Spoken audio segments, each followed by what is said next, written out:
बातें कही, किसी का बुरा थोड़ा ही कहा, आपके लिए लड़ाई लड़ने की बात की। मैंने कहा जब मैं नाम ही नहीं था मेरे पास पार्टी, तब मैं एनआरसी में जेल गया। आपका कोई नेता गया हो तो बताओ मेरे मुसलमान भाइयों, जितने लोग यहाँ हाथ उठा के बताओ, अगर एक गया आपके राजस्थान का जेल, जिनको आपने वोट देकर ताकत दी, छोड़ा चंद्रशेखर आजाद हनुमान बेनीवाल को, जो आपके लड़ता हो आप तय करो, कौन लड़ेगा आपके लिए जब आप लड़ने वाले का साथ नहीं दोगे। ये भाजपा कांग्रेस के लोग मध्य प्रदेश में याद करो, भाजपा से पिटे हुए लोगों ने कांग्रेस की सरकार बनाई, आप जिम्मेदार लोग हो। 1.5 साल में वो कांग्रेसी बिक के भाजपा के होंगे, क्या करोगे अपनी वोट इनको देंगे। ये तो इनका बीच में ये प्रयास कर टूट टाट के कुछ और बन जाए। आपको समझ नहीं आया कि एक ही लोग है, इनके पास कोई विचारधारा नहीं है, कोई आइडियोलॉजी नहीं है, इनका एक मतलब है राज करो, राज करो। राज तुम्हारे ऊपर तो करेंगे, जब तुम ताकतवर हो जाओ कैसे राज करेंगे। आप अपनी पगड़ियों का मान रखो, आप अपनी ताकत को समझो, लोकतंत्र है, आपके हाथ में बटन आएगा, आप जिसको चाहे बना दो और जिसको चाहे बिठा दो। आपने सबको तो देख लिया, हनुमान थोड़ा जीतेगा, चंद्रशेखर आजाद जीतेगा, हनुमान जी बेनीवाल जीतेंगे, क्षेत्र जीतेगा, मांडलगढ़ की जनता जीतेगी, नौजवान किसान जीतेगा और वो बहनें मां जीतेंगी।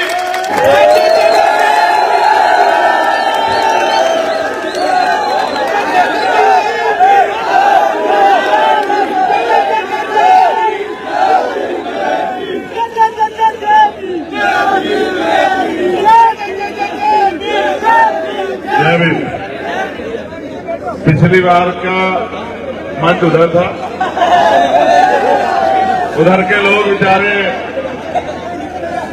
आनंद में थे, इधर के लोग बेचारे आराम से बैठ के देख रहे थे।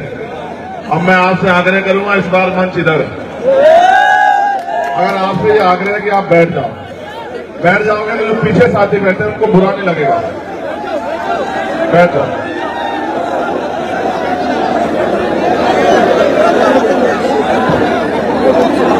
बहुत बहुत बहुत धन्यवाद, बैठ जाओ। देखो समय हो गया ज्यादा, लगभग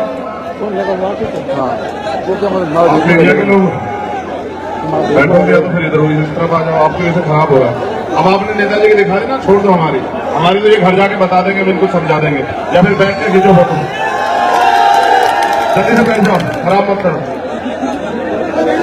मांडलगढ़ की ये क्रांतिकारी धरा, यहां उपस्थित हजारों की संख्या में हमारे नौजवान साथी, सम्मानित बुजुर्ग, बीच में बड़ी उम्मीद से बैठी हमारी माताएं बहनें, छोटे भाइयों बच्चियों, आज चुनावी सभा में मुझे आपके बीच आने का मौका मिला है।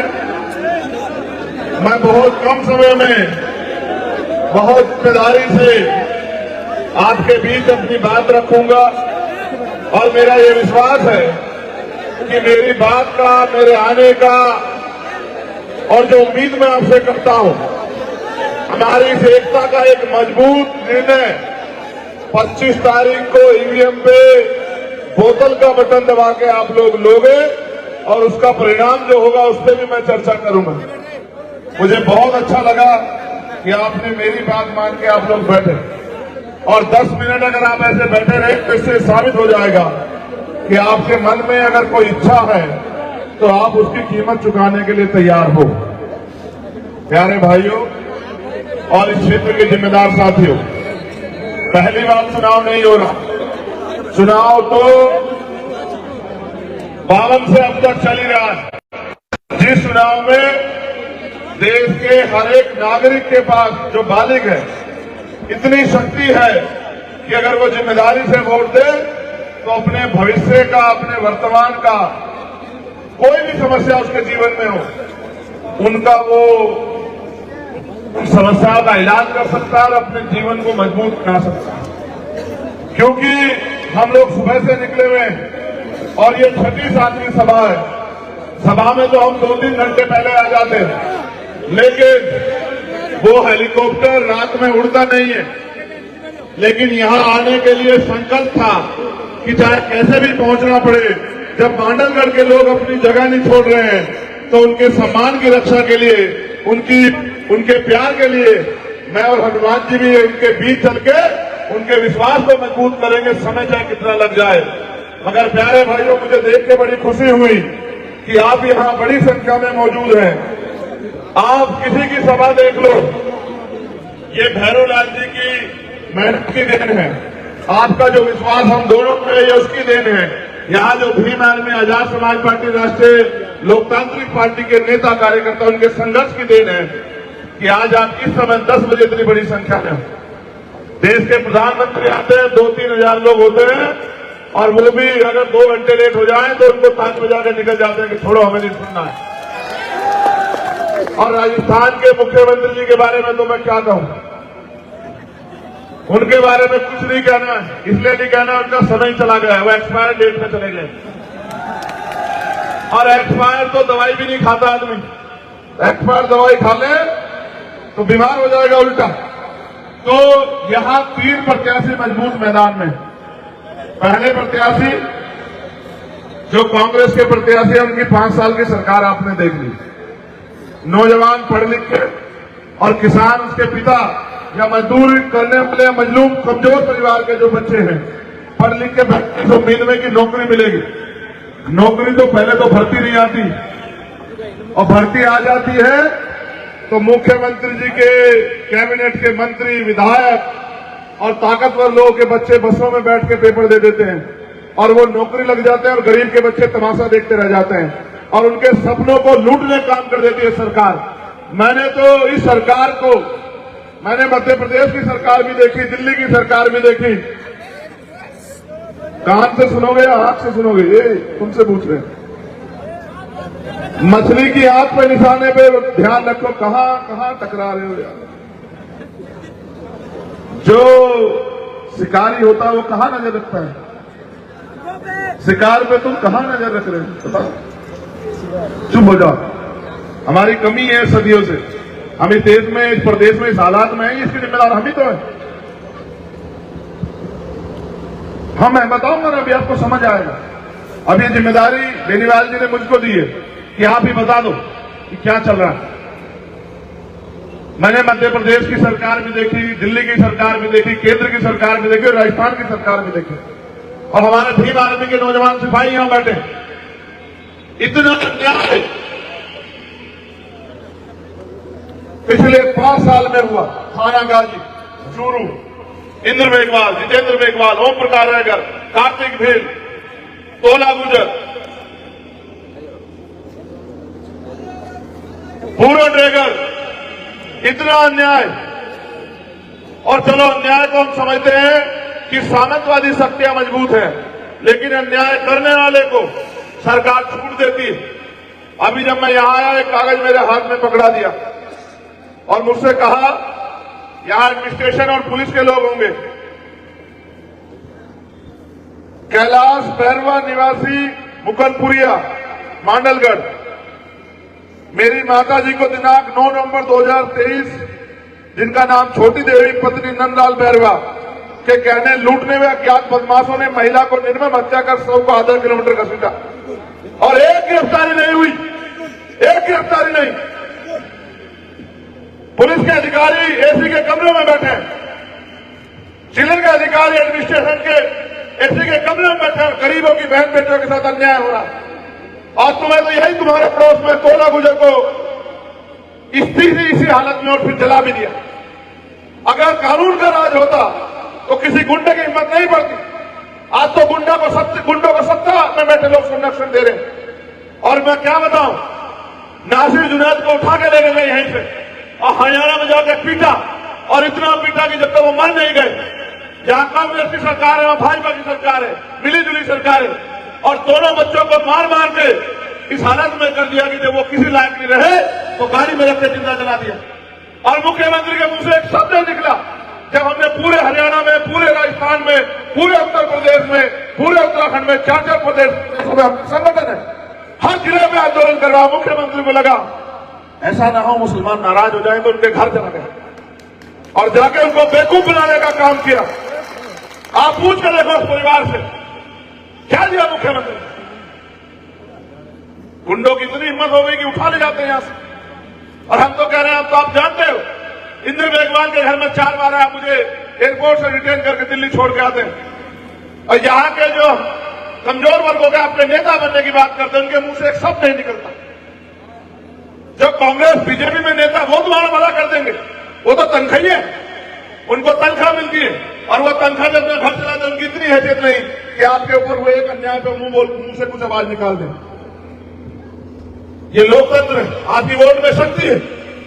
मैं चुनाव में आज पहली बार आपके विचार वोट मांगने पहली बार आया हूं, लेकिन जब भी कहीं किसी कमजोर पे, किसान पे, नौजवान पे, महिला पे अन्याय हुआ, देश के किसी कोने में, चाहे सीएम पे एनआरसी का मामला हो, चाहे किसान आंदोलन का मामला हो, महिला पहलवानों के सम्मान का मामला हो, और यही मध्य प्रदेश में भाजपा की सरकार है। 25 सितंबर को गुजर महाकुंभ हुआ, पता नहीं भरूलाल को पता है नहीं पता है, और पुलिस ने लाठियां मार के जेल में बंद कर दिए और घर से उठा लगी सरपंचों को और खाल उतार दी, 20-20 बार पीटा, रासू का लगा दी, इनाम घोषित कर दिया। मैं गया रविंद्र कुमार भाटी जी को लेकर ग्वालियर और कहा डीएमएसएसपी को कि चाहे कितने बैरिकेडिंग लगा लेना, अगर हमारे लोग नहीं छोड़े, उनका इनाम नहीं खत्म किया और उनको ये जो टॉर्चर करे बंद नहीं किया, तो ईंट से ईंट बजा देंगे सरकार की तुम्हारी। तब जाके डरे, तब जाके उन गरीबों को न्याय देने का काम किया। इनके भरोसे लड़ोगे, कांग्रेस को हराने को भाजपा को वोट देते हो और भाजपा को हराने कांग्रेस को, और 5-5 साल दोनों बढ़िया आराम से मौज काटते हो। मैं समझता हूं जब आप में विकल्प नहीं था, मजबूर थे, लेकिन अब आप में विकल्प है। आप 1 रुपए की माचिस खरीदोगे, 4 बार देखोगे माचिस खुली भी तो नहीं है।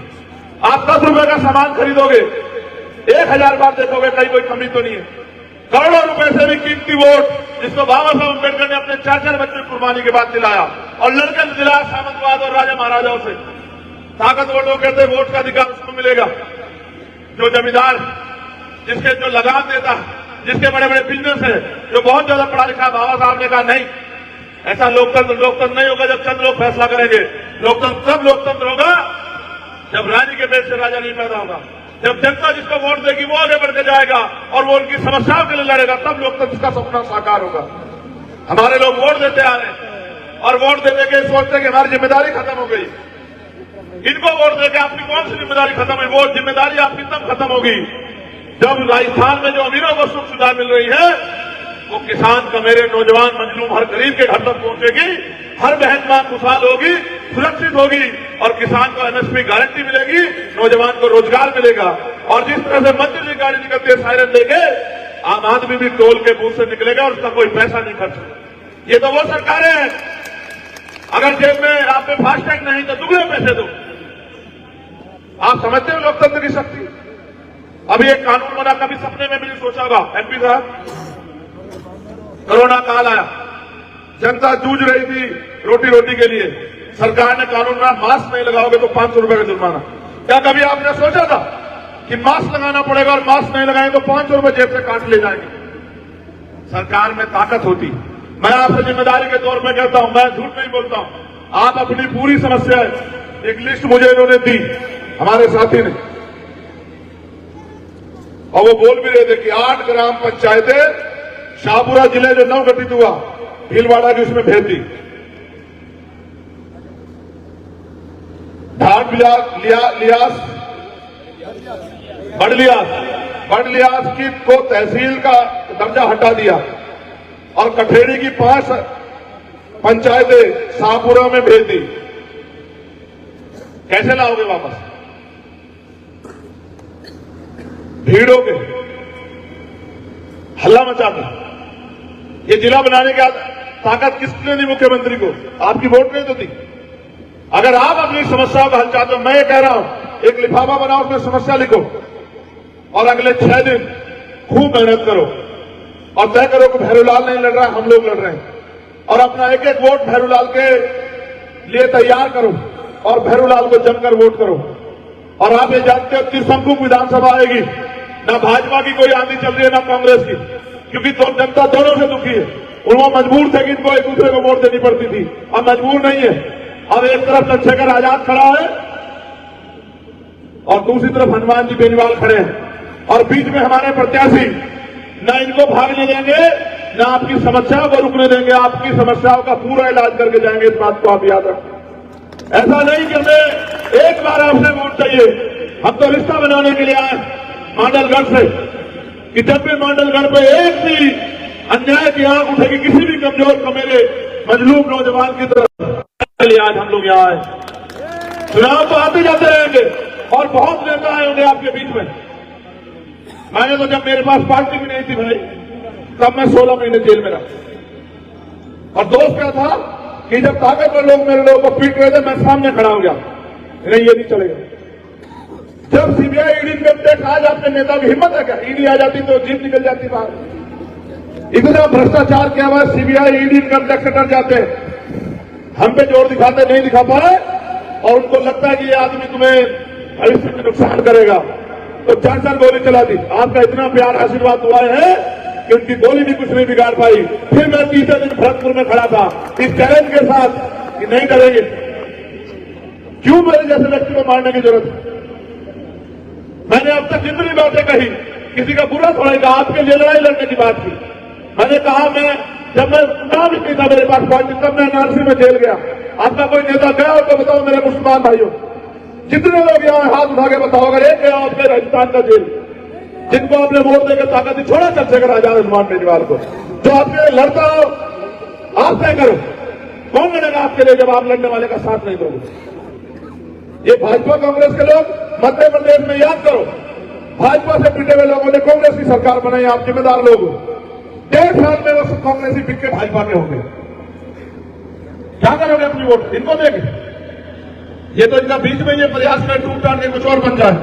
आपको समझ नहीं आया कि एक ही लोग है, इनके पास कोई विचारधारा नहीं है, कोई आइडियोलॉजी नहीं है, इनका एक मतलब है राज करो, राज करो। राज तुम्हारे ऊपर तो करेंगे, जब तुम ताकतवर हो कैसे राज करेंगे?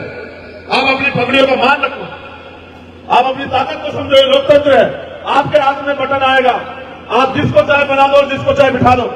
आपने सबको तो देख लिया, धर्मलाल थोड़ा जीतेगा, चंद्रशेखर आजाद जीतेगा, हनुमान जी बेनीवाल जीतेंगे, क्षेत्र जीतेगा, मांडलगढ़ की जनता जीतेगी, नौजवान किसान जीतेगा, और वो बहनें मां जीतेंगी जो सुरक्षित है। आप एनसीआरबी का डाटा तो पढ़ो। एक नेताजी आके भाजपा के बयान देते हैं कि ये गुरुद्वारे और मस्जिदें, आपने सुना हो, ये गुरुद्वारे और मस्जिदें यहां नासूर बन गई है, इनको उखाड़ फेंको। मैंने आज ही कहा, और मैंने उसी सीट पे जो नेताजी ने, बड़े नेताजी ने जो बयान दिलवाया एक छोटे से नेता से, मैं उसी सीट पे गया था बांसुर, कहीं तिजारा, और मैंने कहा कि वहां भाजपा का प्रत्याशी तो फाइट में है ही नहीं कहीं, वो तो बहुत पीछे है, वो तो बाहर का कोई मतलब ही नहीं है वहां। वो एमपी बना के लोगों देख लेके वो कुछ कर किसी काम का नहीं, उस पर जोर मत लगाओ। लेकिन उन्होंने बयान क्यों दिया कि जो लोग तैयार हो रहे हैं तीसरे विकल्प को वोट देने के लिए, वो बढ़ जाए। और मैंने भी ये कहा आज उनसे कि अगर गुरुद्वारे, मस्जिदें या किसी भी धार्मिक स्थल की तरफ आंख उठा के देखोगे तो ये सड़कें बंद करके तुम्हारी कुर्सियों से तुम्हें खींचने का काम हम लोग करेंगे। इस बात को आप लोग याद रखना। अभी आपने निकम्मे लोगों को ताकत दी। इस बार भैरूलाल आपके बीच में, भैरूलाल हमारे प्रत्याशी के तौर पर है, और हम दोनों भाइयों ने तय किया है कि हम प्रयास करेंगे, हम ये प्रयास करेंगे कि बैलेंस ऑफ पावर हमारे पास रहे।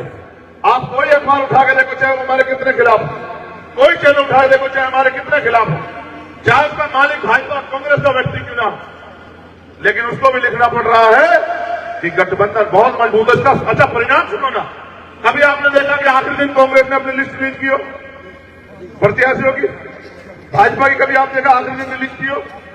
क्यों ऐसा क्यों आखिरी दिन रिलीज करनी पड़ी? इसलिए करनी पड़ी क्योंकि सबको पता था कि कोई रुक नहीं रहा है, तीसरा विकल्प है, लोग भागे भागे जाएंगे, जनता तैयार बैठी है। आज हालात भी ऐसी हैं, हम इतनी सीटें जीत के जाएंगे कि हमारे जरिए सरकार बनेगी। और आप ये सोचो, जब सरकार बनाने की चाबी हमारे पास होगी तो फिर आपको अपनी समस्याओं के लिए कहीं जाना पड़ेगा क्या? जब आपके बीच का व्यक्ति, किसान का बेटा, आपके लिए लड़ने वाला, आपके लिए जान हथेली में रखने वाला हनुमान जी बेनीवाल मुख्यमंत्री बनेगा राजस्थान का, तो आप बताओ आपकी समस्याओं का हल होगा ही नहीं होगा? चाहे पानी की समस्या हो, चाहे सुरक्षा की समस्या हो, चाहे आपके जो गांव चले गए तहसीलों में उनकी समस्या हो, चाहे नौजवानों के लिए रोजगार की, हमने तो देखी ना सरकार, आप मौका था दो, 6 महीने के अंदर इंडस्ट्री लगवा के आप 50,000 नौजवानों को रोजगार दिलाने का मॉडल लगा दिया, उन्होंने राज कर रहे हैं। इसलिए मैं आपसे कहना चाहता हूं, अपनी कीमती वोट को किसी भी कारण, किसी की बातों में आकर खराब मत करना। चुनाव समीकरणों पर जीते जाते हैं, भगवान देवनारायण को मानने वाले लोग और भैरूलाल जी के समर्थन के लोग, प्लस हम लोगों में बाबा साहब अम्बेडकर और हमारे महापुरुषों में आस्था विश्वास रखने वाले और हमारे संघर्ष का वोट और हनुमान जी बेनीवाल किसान कमेरों की आवाज उनका वोट, जब ये तीनों वोट संगठित होकर पड़ेंगे, कैसे नहीं जीतेगा भैरूलाल। और जब भैरूलाल जीतेगा तो आप सब लोग जीतोगे, विधायक आपके बीच का होगा, आपका आदमी बनेगा तो आपकी समस्याओं के लिए लड़ेगा। इसलिए मैं आपसे कह रहा हूं कि अपनी वोट को खराब मत करना। हमने बहुत सोच समझ कर दिया, बहुत प्रत्याशी थे दौड़ में, हमने तय किया कि अगर हमने थोड़ी थोड़ी मदद इनकी कर दी तो ये आगे बढ़ जाएंगे। और अब ये जिम्मेदारी आप पे, फैसला लो कि आपकी आने वाली पीढ़ियां, आपकी आने वाली नस्लें, आपका वर्तमान और भविष्य राजस्थान में कैसे अच्छा हो। और अगर अपने भविष्य के बारे में सचेत हो तो फिर राष्ट्रीय लोकतांत्रिक पार्टी और आजाद समाज पार्टी गठबंधन के प्रत्याशियों को वोट देकर उनको ताकत दो और उनको काम करने का मौका दो। आज मुझे बताओ, आपने सबको सेवा का मौका दिया, क्या इस बार आप हनुमान जी बेनीवाल को सेवा का मौका दोगे? दोनों हाथ उठा के बताओ, दोगे नहीं दोगे? जोर से उठाओ, ऐसे नहीं माना जाएगा। जो एक हाथ उठाएगा यानी कि वो आधे दिल से, जो दोनों हाथ उठाएगा उसको माना जाएगा कि वो पूरे दिल से है। और जो अपनी जगह पे खड़ा हो जाएगा उसको ये माना जाएगा कि उसने फैसला कर लिया कि वो राजस्थान के नए भविष्य का निर्माण करने वाला है। क्या मैं मानूं कि भाई भैरूलाल इस बार यहां से आगे बढ़ रहे हैं? दोनों हाथ उठा के बताओ मेरे साथियों।